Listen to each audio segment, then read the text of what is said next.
चला आज फायनली तो दिवस आला ज्या दिवसाची आपण महिना झालं तयारी करतोय. म्हणजे आज आहे दिवाळीचा पहिला दिवस, पहिली अंघोळ. मी सकाळीच छान अशी दारात रांगोळी काढून घेतली. त्यानंतर आमच्या इथं आज ना कणकीचा दिवा दारात लावते. दिवाळीचा पहिला दिवा असतो तो आपल्या गव्हाच्या पिठात आहे ना थोडी हळद टाकून तो दिवा तयार करून घेतात आणि 4 दिशेला 4 वाती लावून तो दाराच्या मेन ह्याच्यात लावून घेतात.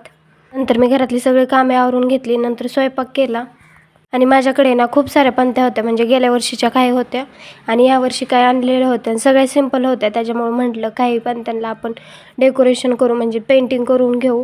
त्याच्यामुळे दुपारी बसल्या ती पेंटिंग करून घेतली आणि संध्याकाळी लावल्यानंतर इतक्या छान दिसत होत्या ना त्या पंत्या, तुम्ही बघू शकता. संध्याकाळी आत्याने मी सगळ्या पंत्या लावून घेतल्या दारात पंत्या लावल्याशिवाय ना दिवाळी असल्यासारखंच वाटत नाही. आणि आज मी आपल्या यूट्यूब चॅनलवरती एक लॉंग व्हिडिओसुद्धा अपलोड केलेला आहे आजचाच, तो बघा. लाईक करा, शेअर करा, सबस्क्राईब करा, भरपूर सारं प्रेम द्या त्या व्हिडिओला. आणि असं केलं मी आज छोट्या दिवाळीचं छोटं सेलिब्रेशन. तुम्हाला आणि तुमच्या परिवाराला दिवाळीच्या खूप साऱ्या शुभेच्छा. चलो बाय.